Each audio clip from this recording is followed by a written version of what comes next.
نعرے رسالت، جشن عید میلاد النبی، جشن عید میلاد النبی، جشن عید میلاد النبی، حضور مسلمیہ صاحب قبلہ، حضور مسلمیہ صاحب قبلہ، نعرے تکبیر، نعرے رسالت، لبیک یا رسول اللہ، لبیک یا رسول اللہ، لبیک یا رسول اللہ، لبیک یا رسول اللہ، لبیک یا رسول اللہ، لبیک یا رسول اللہ، لبیک یا رسول اللہ، نعرے تکبیر، نعرے رسالت یا رسول اللہ۔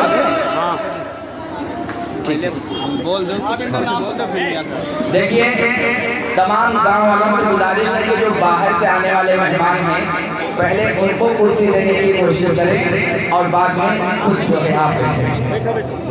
رک جا، آپ لکھ لو۔ آپ حضرات سے گزارش ہے کہ حضور مستقبیہ اور حضرت مولانا حکم اللہ صاحب دیوان روز آ چکے ہیں، علماء کی فہرست اسٹیج پر بیٹھی ہوئی ہے۔ آپ حضرات جو ہے جلد سے جلد اپنے ڈاؤن میں تشریف لے آئیں۔ آپ حضرات سے گزارش ہے کہ جلد سے جلد اپنے ڈاؤن میں تشریف لے آئیں۔ آپ حضرات اگر میری آواز سن رہے ہوں تو تمام حضرات سے گزارش ہے کہ آپ لوگ جلد سے جلد جو ہے ڈاؤن میں تشریف لے آئیں۔ دونوں حضرات اسٹیج پہ جلوہ افروز ہوئے، جیسا کہ ابھی آپ تمام حضرات کو بتایا گیا تھا۔ ہاں ہاں پھول آئیے، ہاں ہاں پھول وغیرہ آئیے۔ دیکھیے حضرات اب آپ کو وہ چیز دکھانی جا رہی ہے جس کا آپ کو بے صبری سے انتظار ہے کہ آخر مسجد بنے گی رسول کی نامی تو کیسے بنے گی۔ ارے رک جاؤ، مطلب مسجد بن کے تیار ہوگی تو کیسے تیار ہوگی، اس کا شروعات مردان اس کا آگمن جو حضور مشرقیہ صاحب کے ہاتھوں سے کیا جائے گا، اور جب یہ پنڈال ہٹایا جائے تو بالخصوص ایک زوردار نعرہ ہونا چاہیے۔ جب آپ مسجد دیکھیں گے تو آپ کے دل کو سکون ملے گا کہ ایسی مسجد بھی ہمارے گاؤں میں بن سکتی ہے۔ تو میں حضور مشرقیہ کی بارگاہ میں اور حضرت مولانا حکم اللہ صاحب سے گزارش کرتا ہوں کہ وہ اپنے ہاتھوں سے جو ہے ان کا جو ہے اس پنڈال کو ہٹائیں اور تمام اہل بستی والے لوگ جو تیار ہوگی۔ سبحان اللہ، ماشاء اللہ، نعرے تکبیر، نعرے تکبیر، نعرے رسالت، رسول پناہ کا سنی مسلمان، رسول پناہ کا سنی مسلمان، نعرے تکبیر، رسول پناہ کی جامع مسجد، رسول پناہ کی جامع مسجد، رسول پناہ کا سنی مسلمان، حضور پیر طریقت مسلمیہ صاحب قبلہ، حضرت مولانا حکم اللہ صاحب قبلہ، حضرت حفاظ اکرام، حضرت علماء اکرام، حضرت امام اکرام، حضرت امام حسین، نعرے تکبیر، نعرے رسالت۔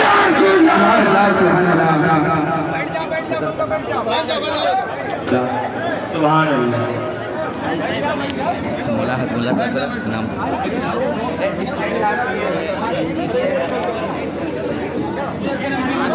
کرنا ہے گا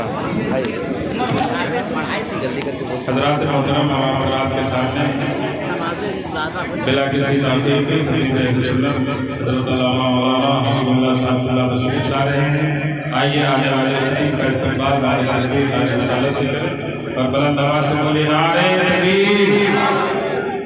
کھڑے تو بیٹھ کے کھڑے تو بیٹھ جائیں، کھڑے زیادہ اچھا رہے گا۔ نہیں نہیں سر، کرسی پہ کھڑے ہو جانا بہتر رہے گا۔ جیسے میں کروں حضرت کا استقبال کر لیجیے، بلند آواز سے بولے نعرے تکبیر، نعرے رسالت، جشن میلاد النبی، جشن میلاد النبی، حضرت مولانا حکم اللہ صاحب قبلہ۔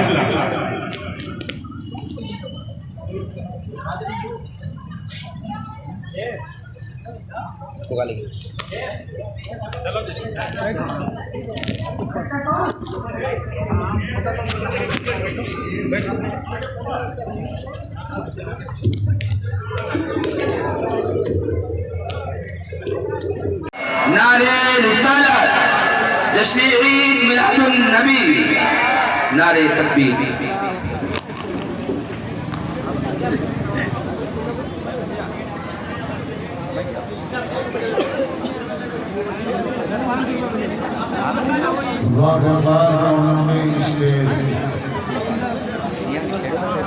حضرت مرشد میاں صاحب قبلہ و دیگر تمام حفاظ کرام علماء حق، سامعین بزم،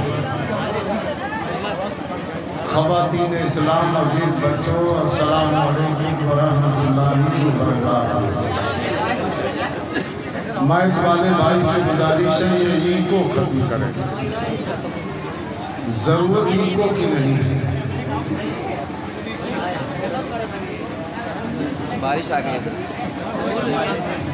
یہ قبولیت کی دلیل ہے، بارش ہونا، بوندے آ جانا، یہ قبولیت کی دلیل ہے۔ سبحان اللہ، ماشاءاللہ کہہ دیجئے۔ الحمدللہ الحمدللہ الذی ابدل افلاک الارضین وعلى آلہ واصحابہ اجمعین،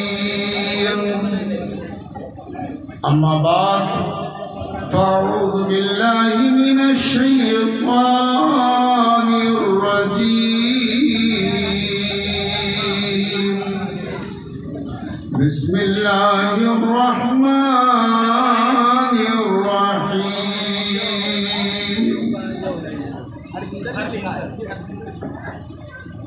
قل ان کنتم تحبون اللہ فاتبعونی یحببکم اللہ، صدق اللہ العظیم وبلغ رسوله النبی الامین الکریم۔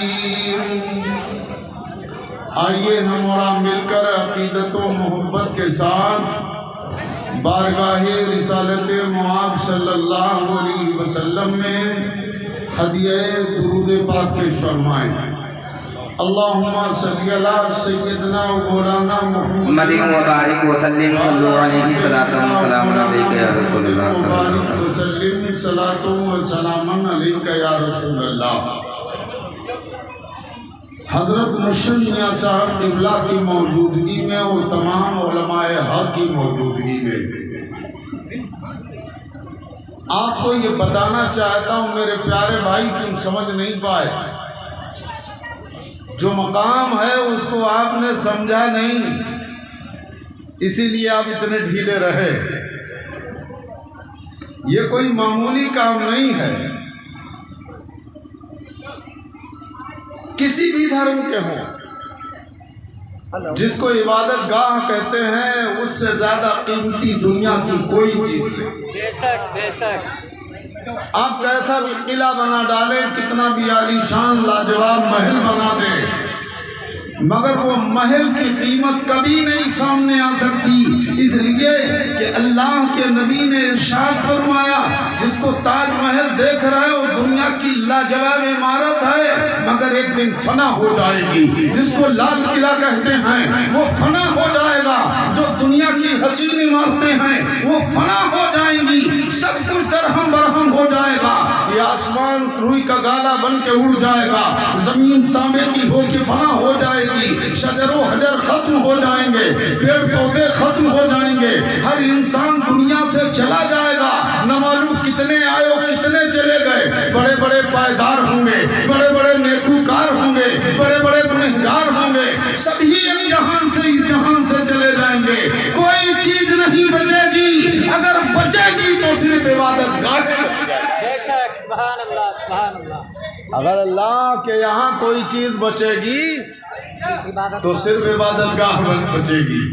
اور میرے پیارے بھائیوں، جو تم کام کرنے جا رہے ہو یہ تمہارا ہی کام نہیں، سب سے پہلے رب نے کرا کے بتایا، اس کام کو سب سے پہلے اللہ نے کروایا۔ قرآن کے پہلے پارے کی تفسیر ہے، تفسیر نہیں، جب آپ اسے اٹھائیں گے اس کے اندر دیکھیں گے رب قدیر نے آسمان پر ایک گھر ہے اللہ کا جو اللہ نے فرشتوں سے بنوایا، فرشتوں نے جسے بنایا اس کا نام ہے بیت المعمور۔ اللہ کا ایک گھر اور آسمان پر ہے جس کا نام ہے عرش اعظم. یہ گھر اللہ رب العزت نے فرشتوں سے بنوائے. تو جس کو خدا بنوائے وہ اس کی کتنی پیاری اور کتنی قیمتی چیز ہوگی. جب اللہ تعالیٰ نے دنیا میں ان بندوں کو آباد کرنے کے لیے حضرت آدم کو اتارا تو اللہ رب العزت نے پہلے ہی فرمایا بلبل سدرا طائر سدرا کہاں ہو؟ جاؤ جاؤ زمین پر جاؤ اور زمین پر بھی ایک اللہ کا ایسا گھر بنا دو کہ میرے بندے مجھے اس کے اندر یاد کرتے رہیں.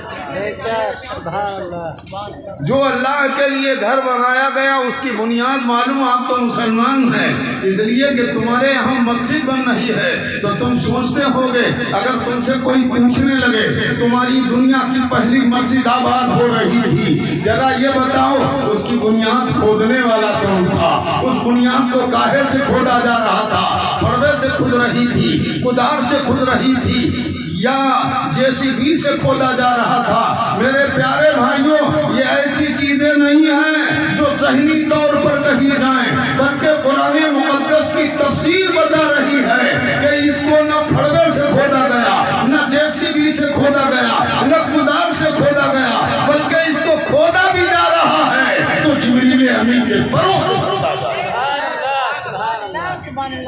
حضرت جبریل علیہ نبینا علیہ السلام کو اللہ تعالیٰ نے حکم فرمایا. حضرت جبریل تشریف لائے. سارے جہان کے حصے کی پیمائش ہوئی اس کو ناپا گیا. بیچوں بیچ میں حضرت جبریل آئے. آنے کے بعد انہوں نے اپنے پر مار دیے. قرآن کی تفسیر کہتی ہے کہ جبریل نے اپنے پر مارے تو تحت الثری تک کی زمین کھد گئی. تحت الثری کسے کہتے ہیں؟ ساتوں زمینیں کھدی ہیں. اس خانے کعبہ کی جو بنیاد کھودی گئی اس کے اندر تحت الثری تک یعنی ساتوں زمینیں کھودی ہیں. اور جب اس کو کھود دیا گیا اب یہ پوچھا جائے گا ذرا یہ بتاؤ وہ کون سی چیزیں تھیں وہ کون سے بھٹے تھے جن کی اینٹیں لگانے کے بعد اس کی بنیاد بھری گئی؟ ارے کوئی چیز ایسی نہیں ہے جو جس کا پتہ نہ ہو. بات صرف اتنی ہے کہ ہم لوگ غور نہیں کریں. اگر ہم غور کریں تو جس کو ہماری کتاب کہا جاتا ہے قرآن ایسی بے مثال کتاب. ایک بچی پڑھ رہی تھی نعت پاک اس میں یہ کہہ رہا تھا کہ وہ پڑھ رہی تھی وہ بتا رہی تھی کہ ہمارے قرآن میں سب کچھ موجود ہے. تو واقعی اگر ہم مسلمان غور کریں تو ہمارے قرآن میں کوئی چیز ایسی نہیں جو موجود نہ ہو. دیکھنے والے چاہیے. فرمایا جبریل علیہ السلام نے بنیاد تو کھود دی مگر یہ تو بتاؤ اس کی بنیاد بھری کس سے جا رہی ہے؟ تو فرمایا وہ 5 پہاڑ ہیں جن کے پتھروں سے اس کی بنیاد بھری جا رہی ہے. فرشتے بھر رہے ہیں. وہ کون سے پہاڑ ہیں؟ فرمایا وہ کوہ نور ہے وہ کوہ جودی ہے وہ کوہ ہرا ہے وہ کوہ لبنان ہے جن پہاڑوں کے پتھر سے اس کی بنیاد کو بھرا گیا. اب جب وہ بنیاد بھر دی گئی زمین کے برابر ہو گئی. رب نے فرمایا جبریل ٹھہر جاؤ جبریل ٹھہر جاؤ آسمان سے گھر اٹھا لو اور اسی کو اٹھا کے لانے کے بعد رکھ دو. جو آسمان سے اللہ کا گھر اتارا گیا اس کا نام کیا ہے؟ اس کا نام ہے بیت المعمور. آدمی کو کہتے تو کچھ ہوتا ہی نہیں. مسلمان چلا پڑتا ہے کہ ہم نبی کے ماننے والے یا رسول اللہ ہم عمر کے ماننے والے. کبھی عمر کا جذبہ بیان کرتا ہے کبھی صدیق کی صداقت بیان کرتا ہے کبھی عثمان کی سخاوت بیان کرتا ہے کبھی حضرت علی کی شجاعت بیان کرتا ہے. مگر یہ علماء بیٹھے ہیں ان سے پوچھو کہ تم عمر کے ماننے والے ہو سینہ چوڑا کر کے کہتے ہو وہ ہمارا عمر تھا جس کے انصاف کا دنیا میں جواب نہیں. وہ ہمارا عمر تھا جس نے عدالتیں قائم کی ہیں. وہ ہمارا عمر تھا جس نے یہ چوکیاں قائم کی ہیں. وہ ہمارا عمر تھا جس نے تھانے بنائے ہیں. وہ ہمارا عمر تھا جس نے آرمی تیار کی تھی. وہ ہمارا عمر تھا جس نے سپاہی تیار کیے. وہ ہمارا عمر تھا کہ جس نے عدالتیں قائم کی. وہ ہمارا عمر تھا جس نے فیصلے کا